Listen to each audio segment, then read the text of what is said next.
Spiderman universe का सबसे खतरनाक और शक्तिशाली विलेन नल अपने हाथ में नेक्रोसॉर्ड लिए सामने आता है। इसी ने सिम्बियोट्स को बनाया, जैसे वेनम। अगर एमसीयू की कॉमिक्स की कहानी को देखा जाए, जब देवताओं ने 7वीं बार ब्रह्मांड का फिर से निर्माण किया, तो सेलेस्टियल्स ने ही नल को वॉइड यानी कि शून्य का राजा बनाया। लेकिन जब उन्होंने अपने प्रकाश से शून्य में निर्माण शुरू कर दिया, तब नल से उनका युद्ध हुआ, तो नल ने एक सेलेस्टियल का सिर काट दिया। ये वही सिर होता है जो गार्डियंस ऑफ द गैलेक्सी में नोवेयर ग्रह दिखाया गया था, और नेक्रोसॉर्ड वो है जिसके द्वारा थॉर लव एंड थंडर में गॉर ने देवताओं को मारना शुरू किया था। इस घटना के बाद बाकी सेलेस्टियल्स ने नल को शून्य से निकालकर कैद कर दिया, लेकिन इस कहानी में नल के ही द्वारा बनाए गए सिम्बियोट्स ने ही उसको धोखा दिया, और जिस पदार्थ का वेनम बना है, नल को उसी पदार्थ में कैद करके वो ग्रह से भाग गए। उसके बाद नल ने अपने जानवर ज़ेनोफेजेस को एक यूनिवर्सल की, जिसको कोडेक्स कहते हैं, उसको कहीं से भी ढूंढ कर लाने को कहा,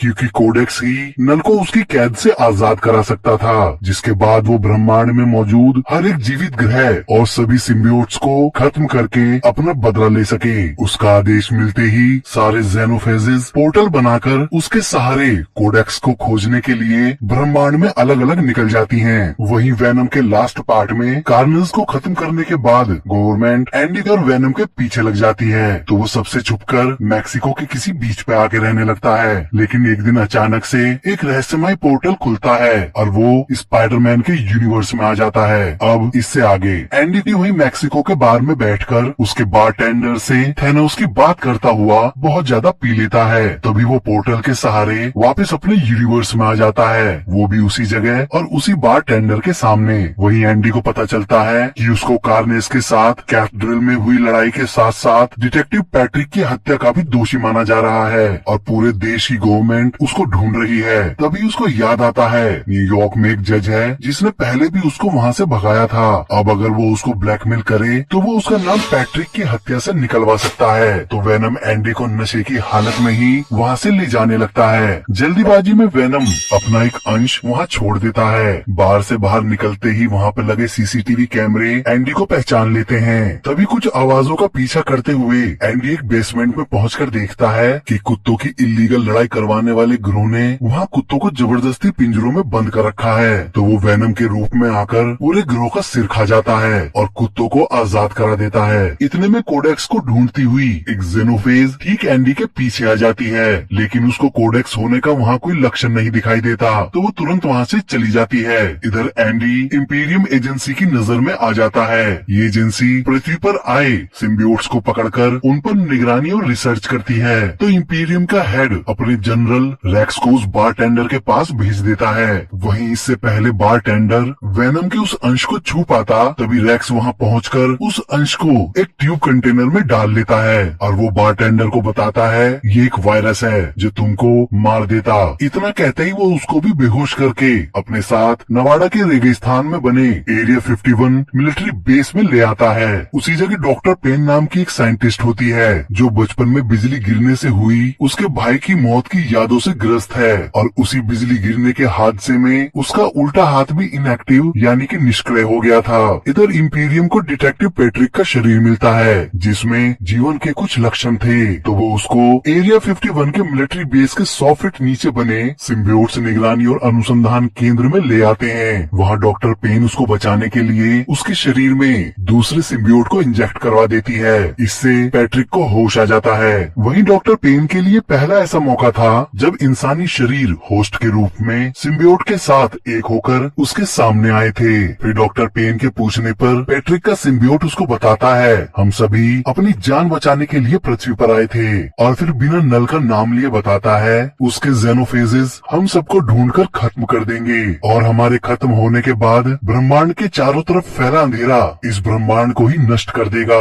फिर वो डॉक्टर पेन को नल की कुछ झलकियां दिखाता है। दूसरी तरफ न्यूयॉर्क पहुंचने के लिए वेनम एंडी को एक प्लेन के बाहरी हिस्से पे चिपका देता है। तभी ज़ेनोफेज को कोडेक्स दिखाई दे जाता है। वो वेनम और एंडी के एक रूप में आते ही उनके अंदर ही चमक उठा था, तो ज़ेनोफेज बिना एक पल गवाए प्लेन पर आ जाती है। दोनों की लड़ाई में ज़ेनोफेज प्लेन के इंजन में फंसकर टुकड़े टुकड़े होकर नीचे गिर जाती है, तो वेनम एंडी को भी प्लेन से कूदाकर सही सलामत जमीन पर उतार लाता है। इधर जमीन पर गिरे जेनोफेज के टुकड़े आपस में जुड़कर उसको फिर से जिंदा कर देते हैं। फिर एडी के पूछने पर वेनम बताता है इस जीव को जेनोफेज कहते हैं, इसको भी हमें बनाने वाले नल ने ही बनाया है और ये नल के लिए सिम्बियोट्स यानी कि हमारा शिकार करती है। अब ये हमारे पास हमारा कोडेक्स लेने आई है जो तब बना था जब तुम मर गए थे, तो मैंने तुमको फिर से जिंदा किया और ऐसा करने से हमारी अलग अलग जीवन शक्तियाँ एक बन गई। इसी जुड़ी हुई शक्ति को कोडेक्स कहते हैं और यही वो चाबी है जिससे नल अपनी कैद से आजाद होकर ब्रह्मांड में मौजूद हर एक चीज को नष्ट कर देगा। साथ ही बताता है जेनोफेज को कोडेक्स तभी दिखाई दे सकता है जब मैं और तुम वेनम के असली रूप में होते हैं। ये बात जानकर एंडी कोडेक्स से पीछा छुड़ाने का रास्ता पूछता है तो वेनम बताता है कि हम दोनों में से किसी एक की भी मौत हो जाने पर कोडेक्स अपने आप खत्म हो जाएगा। तभी उस रेगिस्तान में भटकते हुए उनको एक घोड़ा दिखाई देता है तो वेनम उस घोड़े से खुद को जोड़ लेता है जिससे वो घोड़ा हवा की तेजी के साथ दौड़ता चला जाता है। इधर रिसर्च सेंटर पर रेक्स को पैट्रिक की बातों पर यकीन नहीं होता। उसको लगता है ये सिम्बियोट्स इंसानों को खत्म करके पृथ्वी को ही अपनी दुनिया बनाने आए हैं, पर डॉक्टर पैन को विश्वास था कि पैट्रिक के अंदर का सिम्बियोट सच बोल रहा है। तभी रेक्स को एंडी की लोकेशन का पता चलता है तो अपने कमांडोज को लेके उसे पकड़ने निकल जाता है और उन पर अपनी अल्ट्रासोनिक बंदूकों से हमला कर देता है। उससे बचने के लिए वेनम पहले एंडी को और फिर खुद नदी में कूदकर अंदर ही अंदर वहाँ से तैरकर निकलने की कोशिश करते हैं। तो एंडी अपनी आत्मरक्षा करते हुए एक कमांडो को मार देता है, लेकिन वेनम एंडी को झरने से नीचे गिरकर मरने से बचाने के लिए उससे जुड़ जाता है। उनके जुड़ते ही कोडेक्स एक्टिवेट हो जाता है। तभी जेनोफेज को कोडेक्स दिख जाने की वजह से वो पलक झपकते ही वहाँ आ जाती है, लेकिन वो वहाँ कमांडोज को मारने में उलझ जाती है। तो एंडी और वेनम को इतना समय मिल जाता है कि वो अलग हो जाते हैं। उनके अलग होते ही जेनोफेज को मैट्रिक्स दिखाई देना बंद हो जाता है और वो वहाँ से तुरंत चली जाती है। उसी समय रेक्स गुस्से में डॉक्टर पेन को उस जानवर के बारे में बताता है तो डॉक्टर पेन तुरंत पैट्रिक के पास जाकर उसको बताती है कि जिस मॉन्स्टर का तुम जिक्र कर रहे थे वो आ गया है और उसने हमारे लोगों को भी मार डाला है। तभी पैट्रिक का सिम्बियोट अपने असली रूप में आकर बताता है नल को जो मैट्रिक्स चाहिए वो सिर्फ काले वाले सिम्बियोट यानी कि वेनम के पास है और उसके मिलते ही नल हमारे साथ तुम्हारी नस्ल भी खत्म कर देगा। लेकिन अगर वेनम या उसके होस्ट में से कोई एक मारा जाए तो कोडेक्स अपने आप खत्म हो जाएगा। ये बात जानकर रेक्स एंडी को मारने के इरादे से वहाँ से निकल जाता है। इधर जंगल को पार करते समय एंडी को मार्टिन नाम का एक हिप्पी अपने परिवार के साथ मिलता है। वो एंडी को बताता है एरिया 51 के बंद होने से पहले वो एक बार एलियंस को देखना चाहता है और एंडी को लास वेगास तक लिफ्ट देने को राजी हो जाता है। जबकि उसकी बेटी अपने पिता से कहती है इसकी शक्ल सीरियल किलर जैसी है, कहीं आपके चक्कर में मैं भी न मारी जाऊं। मार्टिन एंडी को वेगस उतारकर उसे कुछ पैसे और चप्पल देता है, लेकिन वहाँ कैसीनो का गार्ड बिना ड्रेस कोड के उसे बाहर निकाल देता है। तो वेनम किसी दूसरे आदमी को बेहोश करके उसका टैक्सीडो एंडी को पहना देता है। कैसीनो में घुसते ही वेनम जबरदस्ती जुआ खेलने लगता है। तभी एंडी को वहाँ लू दिखाई दे जाती है। वहीं रेक्स को भी पता चल जाता है एंडी वेगास के कसीनो में है। फिर लू एंडी को अपने रूम में लाकर उसके साथ डांस करने को कहती है। उसकी बात से वेनम का दिल मचल उठता है और वो अपने असली रूप में आकर लू के साथ डांस करने लगता है। तभी जेनोफेज को मैट्रिक्स की लोकेशन दिखाई दे जाती है और वो कुछ ही सेकंड्स में वहाँ आकर एफिल टावर से सीधा उसके रूम में कूद जाती है। तभी वेनम के एंडी से अलग हो जाने की वजह से जेनोफेज को कोडेक्स दिखाई देना बंद हो जाता है, तो वो तुरंत वहाँ से चली जाती है। उसी समय कमांडोज वहाँ आकर वेनम और एंडी को पकड़कर रिसर्च सेंटर ले आते हैं और वेनम को बाकी सिम्बियोट्स के साथ रख देते हैं। इतने में मार्टिन भी अपने परिवार के साथ एलियन को देखने वहाँ पहुँच जाता है और फिर कटे हुए जाल से एरिया 51 की बाउंड्री के अंदर आकर अपने परिवार के साथ वहाँ के वॉच टावर पर चढ़ जाता है। रिसर्च सेंटर के अंदर एंडी की मुलाकात डिटेक्टिव पैट्रिक और उसके सिम्बियोट से होती है, जो एंडी से कोडेक्स को खत्म करने को कहता है। तभी रेक्स वहाँ आकर एंडी को गोली मार देता है, तो उसे बचाने के लिए क्रिसमस के शरीर के अंदर छुपा हुआ वेनम बाहर निकलकर एंडी में घुस जाता है और अपने असली रूप में आकर एंडी की गोली निकालकर उसे फिर से बचा लेता है। अब इससे पहले वो लोग संभल पाते तो जेनोफेज पलक झपकते ही वहाँ आकर उन पर हमला कर देती है। तो वेनम को बचाने आए पैट्रिक और उसके सिम्बियोट को जेनोफेज मार डालती है। फिर वहाँ मौजूद सारे सिम्बियोट्स अपने लिए एक एक होस्ट चुनकर जेनोफेज पर टूट पड़ते हैं, लेकिन जेनोफेज उन सबको मारना शुरू कर देती देती है और जमीन पर वापस निकल आती है। वहाँ से बचकर भागता हुआ एंडी मार्टिन और उसकी फैमिली को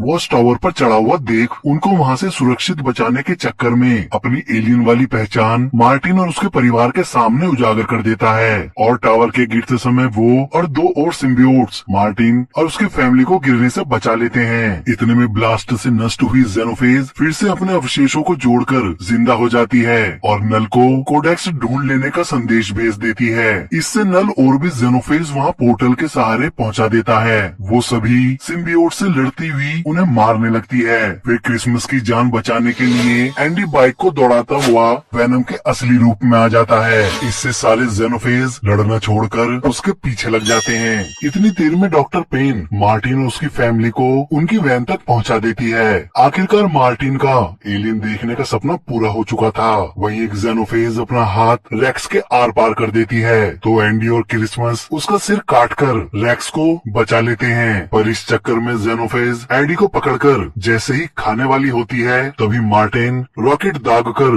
जेनोफेज का ही सर उड़ा देता है। वहीं दूसरी जेनोफेज क्रिसमस के सिम्बियोट को उससे अलग करके उसे खा जाती है। अब एंडी भी बुरी तरह से घायल हो चुका था। इतने में और भी जेनोफेज वहाँ आ जाती हैं। उन्हें देखकर एंडी और वेनम समझ जाते हैं ये उनका अंत समय है। तो वेनम एंडी से अपने दिल की बात कहता है कि मरने से पहले काश मैं स्टैचू ऑफ लिबर्टी को देख पाता। तभी वो दोनों अपना आखिरी समय समझकर अपनी आखिरी लड़ाई लड़ने के लिए तैयार हो जाते हैं और वेनम के असली रूप में आते ही वो उल्टा सभी जेनोफेज को पकड़कर अपने अंदर जकड़ना शुरू कर देता है और उन सभी को खींचता हुआ हाइपर एसिड के टैंकर की तरफ ले जाकर रेक्स को इशारा करता है। एंडी और वेनम ने मैट्रिक्स को नष्ट करने के लिए मरना चुन लिया था तो रेक्स अपनी हिम्मत को समेटकर एसिड को चालू करने के लिए अपनी बायोमेट्रिक का इस्तेमाल करता है। लेकिन एसिड गिरने से ठीक पहले वेनम एंडी को अपने अंदर से निकालकर दूर फेंक देता है और एंडी को जिंदा रखने के लिए वेनम खुद का बलिदान देते हुए एंडी को सेव कर देता है। तभी मरता हुआ रेक्स ग्रेनेड फोड़कर अपने साथ सब कुछ नष्ट कर देता है जिससे एसिड रेन होने लगती है। तो उस एसिड रेन से क्रिसमस को बचाने के लिए डॉक्टर पेन अपनी जेब में से एक सिम्बियोट की ट्यूब निकालकर खुद उसकी होस्ट बनकर बिजली की तेजी से क्रिसमस को वहाँ से निकालकर दूर ले जाती है। वहीं वेनम के मरते ही मैट्रिक्स नष्ट हो जाने की वजह से नल गुस्से में पागल हो जाता है। इधर डॉक्टर पेन देखती है सिम्बियोट ने उसका निष्क्रिय हाथ को ठीक कर दिया है। अगली सुबह एडी की आंखें हॉस्पिटल में खुलती हैं, जहां एक सेना का उच्च अधिकारी वेनम की मौत और देश को बचाने के लिए उसके पिछले सारे रिकॉर्ड्स को मिटा देने के बारे में बताता है। साथ ही एडी को ये सारी बातें किसी को न बताने की चेतावनी देकर वहां से चला जाता है। फिर हॉस्पिटल से डिस्चार्ज होने के बाद एडी वेनम की सारी यादों को याद करता हुआ उसकी आखिरी इच्छा पूरी करने के लिए स्टैचू ऑफ लिबर्टी को देखने पहुंच जाता है। दोस्तों, इसके मिड क्रेडिट सीन में नल पृथ्वीवासियों से कहता है कि तुम्हारा चैंपियन मर चुका है और अंधेरे का देवता जाग चुका है और बहुत जल्दी तुम अपनी दुनिया को नष्ट होता हुआ देखोगे। फिर इसके पोस्ट क्रेडिट सीन में बारटेंडर एरिया 51 पर आखिरी बचा इंसान होता है। वो बाहर निकलकर चारों तरफ एक भारी तबाही देखकर घबराकर वहाँ से भागने लगता है। तभी वहीं वेनम के अंश वाला कंटेनर ट्यूब टूटा पड़ा होता है, जहाँ एक कॉकरोच उसके संपर्क में आ जाता है और ये कहानी यहीं खत्म हो जाती है। आशा करता हूँ कि आप सभी को ये एक्सप्लेनेशन पसंद आई होगी। और भी मूवी के एक्सप्लेनेशन सुनने के लिए आप हमारे इस चैनल को लाइक करें, सब्सक्राइब करें और साथ ही बेल आइकन दबाना ना भूलें।